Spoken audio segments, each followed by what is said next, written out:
వాస్తవంగా భారతదేశంలో public సెక్టార్కి public ఎడ్యుకేషన్కి అంటే ప్రజా విద్యకు ప్రజా వైద్యానికి కేర్ ఆఫే కాంగ్రెస్ పార్టీ. భారతదేశంలో మీరు ఏ ఊరికి పోయినా ఏ వాడకు పోయినా మీకు ఒక స్కూల్ కనబడుతుంది. మీరు ఏ బ్లాక్కు పోయినా ఏ మండల కేంద్రం పోయినా మీకు కాలేజ్ కనబడుతుంది. మీరు ఏ జిల్లా కేంద్రానికి పోయినా ఒక యూనివర్సిటీ కనబడుతుంది. వీటన్నిటిని ఏర్పాటు చేసిందే కాంగ్రెస్ పార్టీ. కాంగ్రెస్ పార్టీ ఐడియాలజీలోనే పబ్లిక్ సెక్టార్ కాపాడడం, స్కాలర్షిప్లు ఇవ్వడం, విద్యార్థులను ఆదుకోవడం ఉంటుంది. భారతీయ జనతా పార్టీ పచ్చి ప్రైవేటైజేషన్ సపోర్ట్ చేసే పార్టీ. అదాని అంబానీ బీచ్ మే ప్రధాని. ఒకప్పుడు వాజ్పేయి గారు ప్రధానమంత్రిగా ఉన్నప్పుడే డిస్ఇన్వెస్ట్మెంట్ అనే ఒక మినిస్ట్రీని పెట్టి అరుణ్ శౌరిని మినిస్టర్గా పెట్టి పబ్లిక్ సెక్టార్ నుంచి పెట్టుబడులను ఉపసంహరించుకున్న పార్టీ అది. కాబట్టి అది పూర్తిగా పెట్టుబడిదారులకు ధనవంతులకు అనుకూలమైన పార్టీ. ఈరోజు స్కాలర్షిప్ సిస్టాన్ని పాటించింది తీసుకొచ్చింది మేమే కదా. ఈరోజు రాజశేఖర రెడ్డి గారి పీరియడ్లోనే కదా ఈరోజు ఇంజనీరింగ్ కాలేజీలను కానీ పబ్లిక్ సెక్టార్ సంబంధించిన విద్యా వ్యవస్థలను రక్షించిన పార్టీ మాదే కదా. కాబట్టి మాకు టీఆర్ఎస్ ఎలియాస్ బీఆర్ఎస్ యొక్క పాపాలు ఏవైతున్నాయో వాటి మళ్ళీ మా మీద పడింది. మేము మెల్లమెల్లగా వాటి నుంచి బయటకు వస్తూ ఉన్నాం. చాలా క్లియర్గా గౌరవ ముఖ్యమంత్రి గారు మాట్లాడినారు. ఏం మాట్లాడారంటే ఏ బకాయిలు అయితే ఉన్నాయో దశల వారీగా మేము ఇస్తామని చెప్పారు. 2,500 కోట్ల రూపాయలను ఆల్రెడీ అలాట్ చేశారు. ప్రైవేట్ యాజమాన్యాలతో మేము చర్చలు చేస్తాం. బట్టి విక్రమార్క గారి నేతృత్వంలో 4 సార్లు చర్చలు జరిగాయి. గత వారంలోనే 2,500 కోట్లు విడుదలైనాయి. కాబట్టి ఈరోజు వాళ్ళకు సబ్జెక్ట్ లేక ఈరోజు దేని మీద ఆందోళన చేయాలో అర్థం కాక దేశంలో మోడీ గ్రాఫ్ మొత్తం పడిపోయిన తర్వాత మన బై ఎలక్షన్స్లో బీజేపీ గ్రాఫ్ మొత్తం పడిపోయిన తర్వాత వాళ్ళ మధ్య ఉండే అనైక్యతను వాళ్ళ మధ్య ఉండే తగాదాలు ఏవుతున్నాయో వాటి నుంచి దృష్టి మళ్లించేందుకు రామచంద్రరావు గారు ఈరోజు బేసికల్గా దీక్ష అనే పేరుతోటి ఒక డ్రామా నేర్పుతున్నాడు. జస్ట్ పబ్లిసిటీ స్టంటే తప్ప అని ఏం లేదు. ప్రజల పట్ల విద్యా వ్యవస్థల పట్ల మాకు చిత్తశుద్ధి ఉంది. గౌరవ ముఖ్యమంత్రి గారు విదేశీ టూర్ అయిపోయి వచ్చారు. పెట్టుబడులను ఆకర్షించే కోణంలో కొన్ని ఒప్పందాలు పెట్టుకొచ్చారు. అలాగే తెలంగాణలో ఆక్స్ఫర్డ్ స్థాయి యూనివర్సిటీలకు సంబంధించిన ప్లాట్ఫామ్స్ మేము ఎస్టాబ్లిష్ చేయబోతున్నాం. రేపు భవిష్యత్తులో విదేశాలకు వెళ్ళి చదువుకునే అవకాశం తెలంగాణ విద్యార్థులకు మనకి ఈ ప్రాంతంలో జరగబోతూ ఉంది. కాబట్టి వీటన్నింటినీ డైవర్షన్ పాలిటిక్స్ కోసం మాత్రమే ఈరోజు బీజేపీ పెద్దలు రామచంద్రరావు గారు ఈరోజు ఆ డైవర్షన్ పాలిటిక్స్ కోసం దీక్ష డ్రామా చేస్తారు తప్ప దాంట్లో ఏమీ లేదు. మరొక అంశం మాట్లాడుతూ పేద మధ్యతరగతి వాళ్ళకు అసలు విద్యను దూరం చేసేటువంటి కుట్ర జరుగుతుంది కాంగ్రెస్ పట్ల. అందుకే చాలా స్కూల్స్ అంటే దాదాపు 2,000కు పైగా స్కూళ్ళను కూడా తీసేటువంటి పరిస్థితులు రాబోతున్నాయి తెలంగాణ కూడా మాట్లాడుతూ ఉన్నాడు. ఇప్పుడు కొన్ని వాస్తవాలు తెలవాలి సార్. అసలు ఈ దేశంలో గవర్నమెంట్ స్కూళ్ళను పెట్టింది ఎవరు? కాంగ్రెస్ పార్టీ కదా. డిఎస్సీల అనే ప్లాన్ని తీసుకొచ్చింది కాంగ్రెస్ పార్టీ కదా. ఈ దేశంలో బలోపేతమైన వ్యవస్థను పెట్టింది కాంగ్రెస్ పార్టీ కదా. కొన్ని అంశాలు ఏంటంటే మారుతున్న పరిస్థితులకు అనుగుణంగా విద్యా సంస్థలు మారినప్పుడు అడ్మిషన్స్ అయ్యే అవకాశం లేదు. అందుకోసమే వెరీ రీసెంట్గా మేము విద్యా కమిషన్ వేసాం. ఈరోజు మనము గల్లీ నుంచి ఢిల్లీ వరకు పోవాలనుకున్నా కూడా, లేదా స్థానిక నుంచి అంతర్జాతీయ వైపు పోవాలనుకున్నా కూడా, లోకల్ నుంచి గ్లోబల్ వైపు పోవాలన్నా కూడా ఇంగ్లీష్ మీడియం ఎడ్యుకేషన్ అనేది చాలా కీలకమైనది. ఇది వాస్తవం.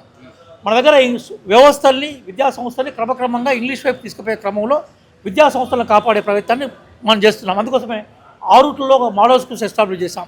అడ్మిషన్లకు ఎంత పోటీగుతో మీరు చూడండి. ఎక్కడైతే ఇంగ్లీష్ మీడియంతో కూడుకున్న ఇంగ్లీష్ మీడియం తెలుగు మీడియం 2 స్కూళ్ళు ఎస్టాబ్లిష్ చేశామో అక్కడ అడ్మిషన్లు కాపాడబడ్డాయి.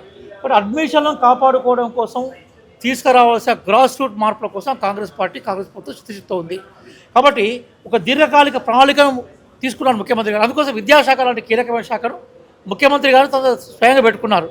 అసలు దేశంలో విద్యా వ్యవస్థ పట్ల సానుభూతి ప్రేమ లేని వీళ్ళ పిల్లలందరూ విదేశాల్లో చదువుకుంటున్నాడు. నేను మీకు లిస్ట్ పడి చెప్తాను. నేను కేంద్ర మంత్రులకు సంబంధించిన అందరి పిల్లలు స్వదేశాల్లో ఉండేవాళ్ళు ఎవరు, ఇంక్లూడింగ్ కిషన్ రెడ్డి గారితో సహా.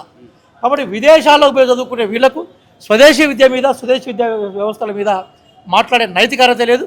అసలు భారతీయ జనతా పార్టీ అంటేనే ధనవంతుల పార్టీ. వాళ్లకు పబ్లిక్ సెక్టార్ మీద వాళ్ళకు విశ్వాసం లేదు. మేము ఖచ్చితంగా పబ్లిక్ సెక్టార్లో ఏ మార్పులు అయితే రావాలో వాటి కోసం మేము ప్రిపేర్ అయి ఉన్నాం. గౌరవ ముఖ్యమంత్రి గారు స్వయంగా గవర్నమెంట్ స్కూళ్ళల్లో చదువుకొని ఈరోజు విద్యాశాఖను నిర్వహిస్తున్న వ్యక్తి. వాళ్ళని ఎట్లా కాపాడుకోవాలనేది కాంగ్రెస్ పార్టీ చేతుల్లో ఉన్నది. కాంగ్రెస్ పార్టీ ఆచరణలో చూపెడుతుంది. భారతీయ జనతా పార్టీకి ఈరోజు విద్యా వ్యవస్థ మీద మాట్లాడే నైతిక హక్కు లేదని కాంగ్రెస్ పార్టీ అధికార ప్రతినిధిగా మేము పేర్కొంటున్నాం. Revanth Reddy foreign countries London America తిరుగుతున్నాడు, విద్యను అభివృద్ధి చేస్తామని చెప్పి తెలంగాణలో కుంటుపడిపోతుంది. విద్య ఫస్ట్ తెలంగాణలో డెవలప్ చేసిన తర్వాత మీరు ఫారెన్ కంట్రీస్ వెళ్ళండి అని చెప్పి కూడా మాట్లాడుతుంది.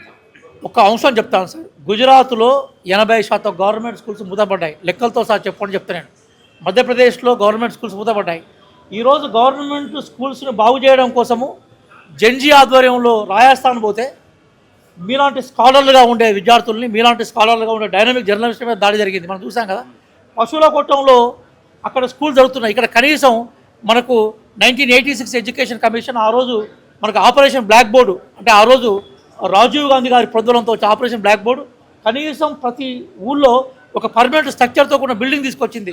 బీజేపీ పాలిత రాష్ట్రాలైన బీమార్ రాష్ట్రాలు బీహార్ కావచ్చు, మధ్యప్రదేశ్ కావచ్చు, ఉత్తరప్రదేశ్ కావచ్చు, రాజస్థాన్ కావచ్చు, మొత్తం గవర్నమెంట్ విద్యా వ్యవస్థనే మొత్తం కుప్పకూలిపోయింది.